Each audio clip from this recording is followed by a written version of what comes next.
Assalamualaikum warahmatullahi wabarakatuh. Berjumpa kembali dengan saya Muhammad Agung Hidayatullah. Pada kesempatan kali ini kita akan mendiskusikan tentang perbedaan individu yang ada di dalam proses pendidikan dan apa kira-kira yang dapat kita lakukan sebagai orang yang berkecimpung, praktisi di bidang pendidikan.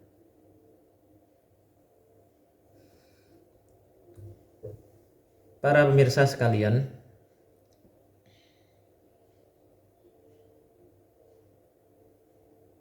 jika kita mengingat kembali pada saat kita berposisi sebagai seorang murid atau siswa, entah saat itu kita berada di jenjang pendidikan dasar, di MI atau di SD, di pendidikan menengah, di MTS, SMP, SMA, madrasah aliyah, atau sederajat, kita tentu memiliki teman dalam satu kelas. Misalnya ada 20 hingga 30. Di kelas itu ada yang berjenis kelamin laki-laki, ada yang berjenis kelamin perempuan.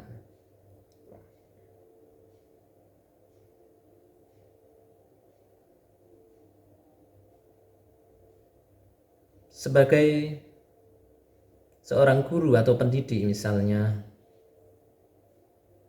jika dihadapkan dengan siswa yang ada di kelasnya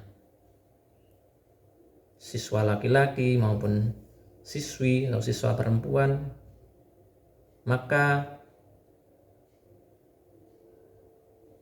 kita sebagai guru tentu akan berpikir apa yang akan kita lakukan dengan keberadaan mereka sebagai siswa maupun siswi. Sebab pemirsa sekalian, kita menyadari bahwasanya siswa laki-laki mempunyai karakteristik tersendiri yang membedakan dirinya dari siswi atau siswa perempuan.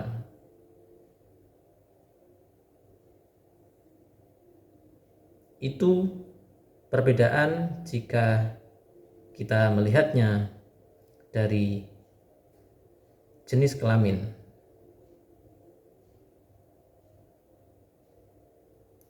Padahal perbedaan individu itu tidak hanya itu. Artinya perbedaan tidak hanya sebatas pada jenis kelamin siswa. Ketika kita berbicara dalam konteks pendidikan, terutama di pendidikan formal,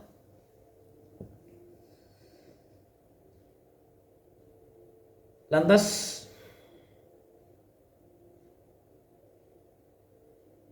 apa aspek lain dari perbedaan individu yang mesti kita perhatikan sebagai seorang guru atau praktisi dalam bidang pendidikan.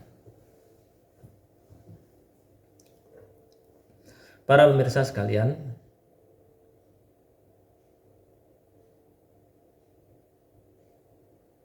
kita tentu juga mengetahui, menyadari bahwasanya kita berada di sebuah negara di Indonesia, di mana di dalamnya ada beragam suku, ada beragam ras. Itu juga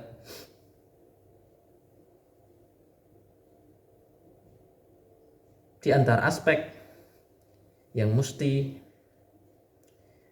kita pikirkan sebagai seorang pendidik atau guru di satuan pendidikan. Jika di sebuah kelas ada seorang siswa yang berbeda suku dengan siswa yang lain, misalnya siswa A berasal dari suku Jawa, siswa B berasal dari suku Sunda,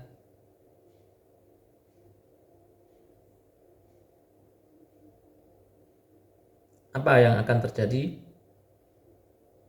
di antara kedua siswa tersebut?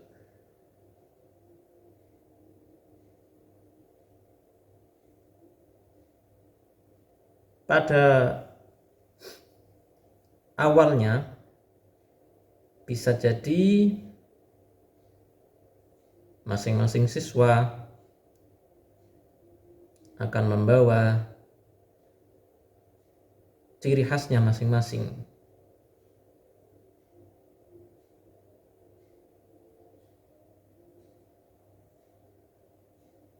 Sehingga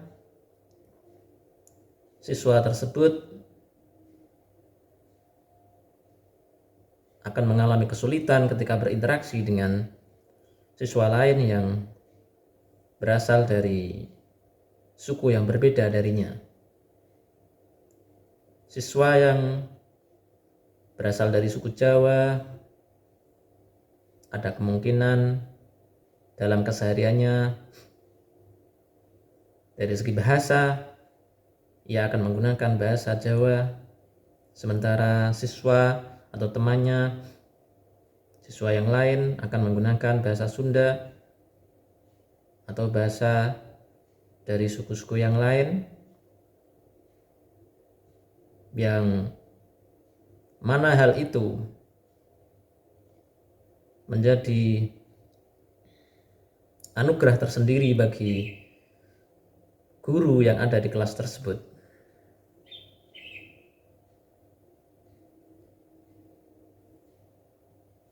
Untungnya para pemirsa, kita mempunyai bahasa persatuan, sehingga dari segi bahasa saya kira tidak ada masalah ketika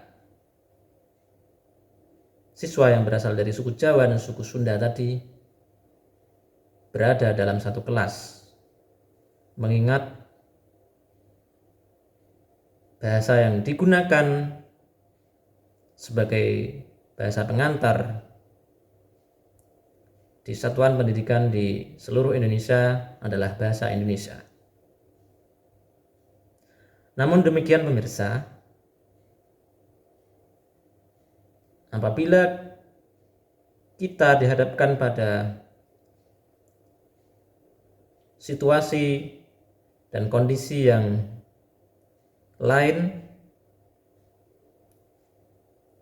di mana akan ada aspek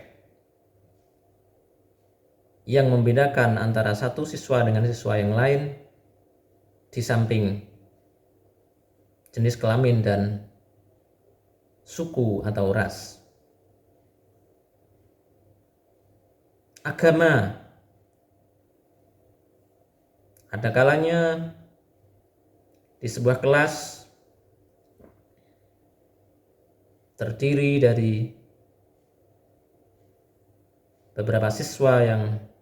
sejumlah siswa yang mempunyai agama yang berbeda,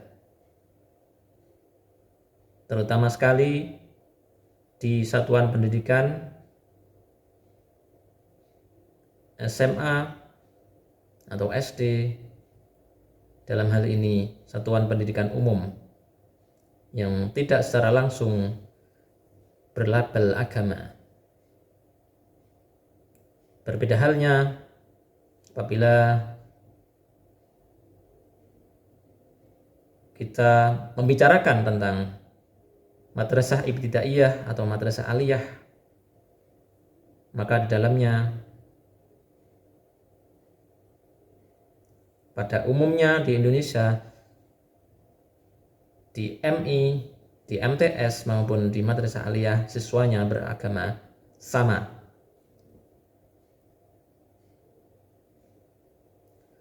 Dengan kondisi yang seperti itu, akan ada kemungkinan terjadi gejala-gejala psikologis yang sedikit banyak akan mempengaruhi proses pendidikan.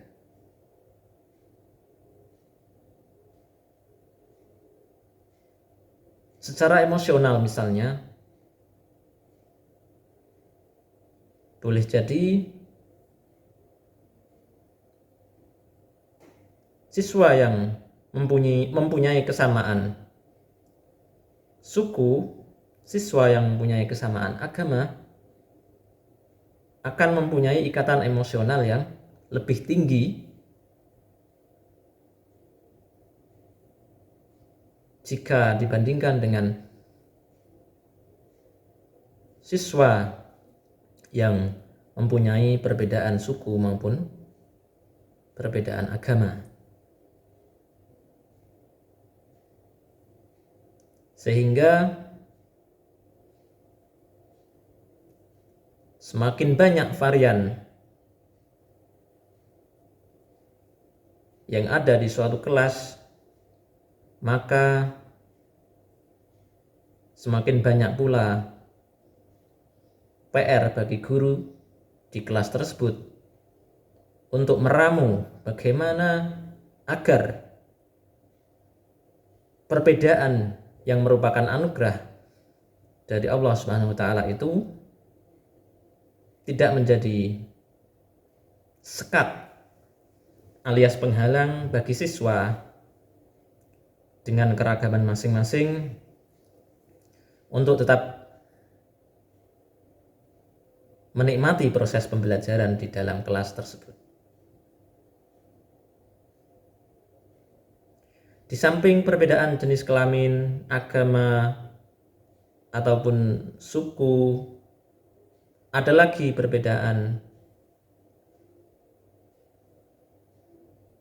status sosial.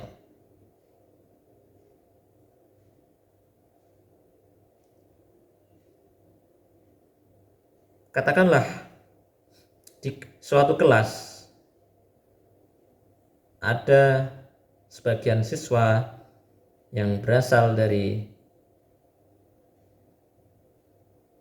atau berlatar belakang status sosial yang dianggap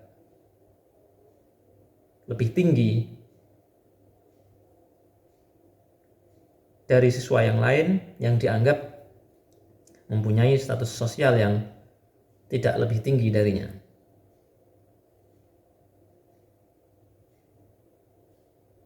Itu juga akan menjadi faktor yang menambah PR bagi guru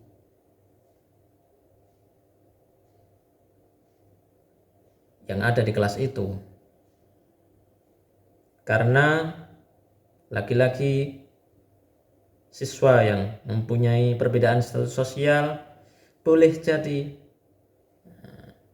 akan memunculkan gejala psikologis pada dirinya, entah itu dalam pikirannya saja atau merambah ke emosinya, sisi afeksi siswa, atau bahkan sampai ke aksinya. Jika di suatu kelas ada seorang siswa yang secara kognitif dia berpikiran bahwasanya siswa yang lain seperti ini, seperti itu, berbeda dengan dirinya, maka siswa yang mempunyai pikiran itu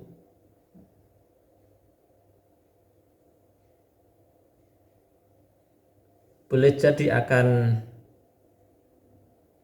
muncul dalam pikirannya,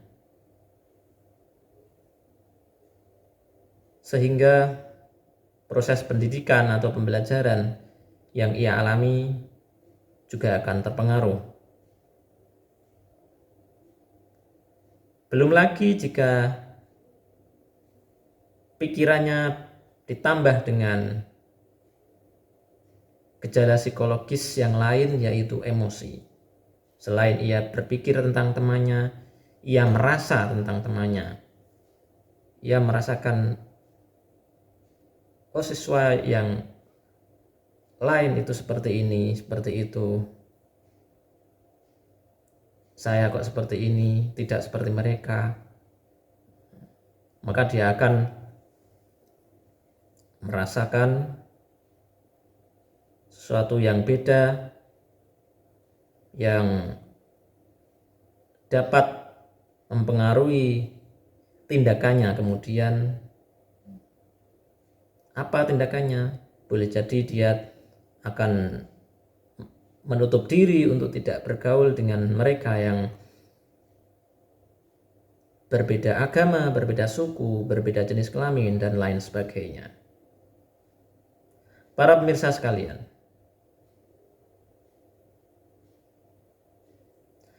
jika ada siswa yang seperti itu, artinya menutup diri, eksklusif terhadap siswa yang lain, maka lagi-lagi hal itu akan menjadi PR bagi guru.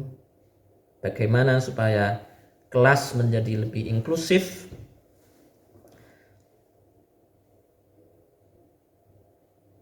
yang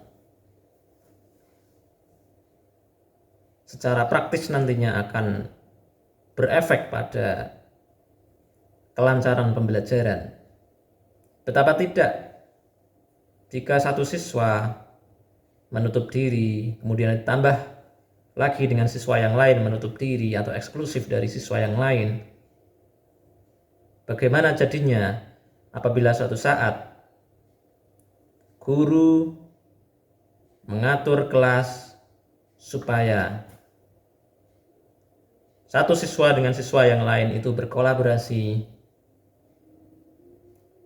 untuk mengerjakan suatu proyek, di mana proyek tersebut sudah disetting oleh guru untuk membantu pencapaian target pembelajaran yang ada pada diri siswa. Tentu kita tidak menginginkan hal itu. Artinya kita tidak menginginkan siswa kita eksklusif dengan siswa yang lain.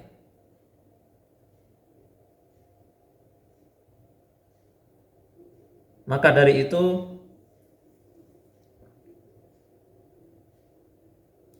kita perlu memvariasikan segala hal, mulai dari media pembelajaran, metode pembelajaran, kemudian sarana pembelajaran, dan lain-lain. Media pembelajaran misalnya, jangan sampai suatu media itu digunakan hanya akan mendukung atau berfungsi bagi siswa yang mempunyai gaya belajar tertentu. Mengingat di sebuah kelas akan kita temukan siswa dengan gaya belajarnya masing-masing. Hal itu juga menambah pundi-pundi aspek perbedaan individu di suatu kelas, di samping agama, ras, status sosial, dan lain sebagainya tadi. Gaya belajar ada yang auditori, ada yang visual, ada yang kinestetik. Nah, dengan perbedaan yang ada itu, guru menjadi bertambah PR-nya. Dia perlu mensiasati bagaimana sebuah media ketika digunakan di kelas itu dapat berfungsi bagi keseluruhan siswa yang mempunyai gaya belajar berbeda tadi.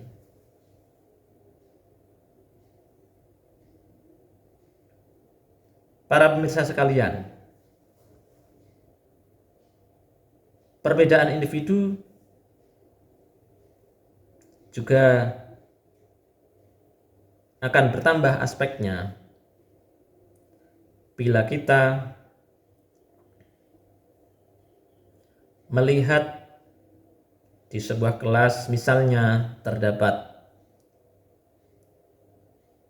siswa yang mempunyai talenta lebih, bakat yang luar biasa, atau siswa yang mempunyai kebutuhan khusus.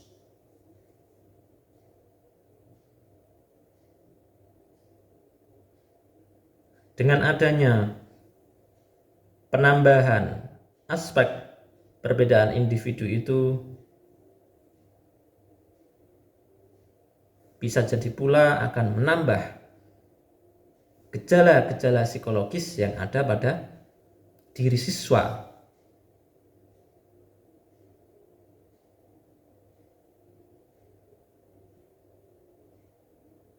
Sehingga sekian perbedaan yang ada di kelas itu sedikit banyak akan berpotensi mempengaruhi pembelajaran pada diri siswa. Semakin banyak perbedaan yang ada di suatu kelas, boleh jadi akan menciptakan gejala psikologis yang lebih kompleks. Sebaliknya, semakin sedikit perbedaan, maka akan berpotensi mengurangi gejala-gejala psikologis pada diri siswa. Para pemirsa sekalian, dari sini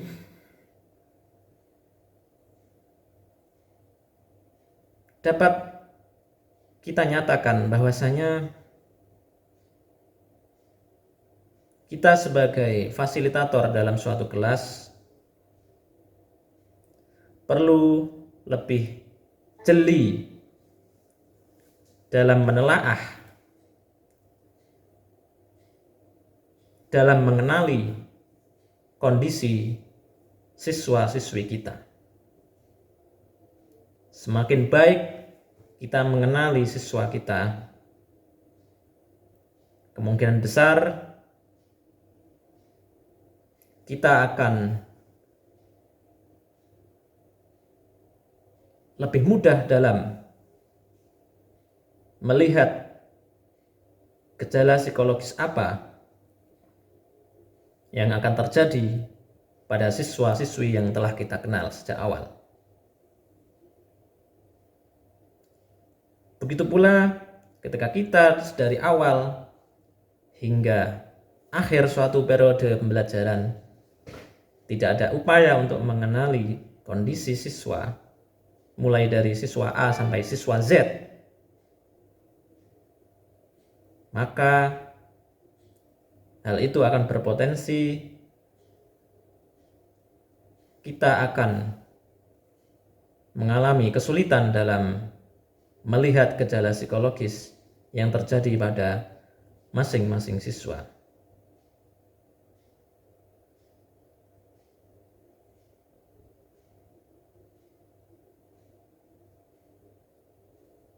Demikian pemirsa, diskusi kita kali ini tentang perbedaan individu di dalam pendidikan, dalam bidang pendidikan, yang tidak lain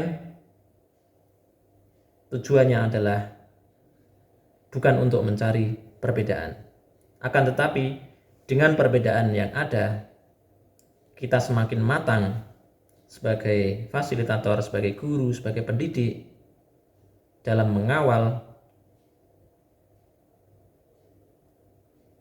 tujuan pendidikan nasional. Sekian, terima kasih.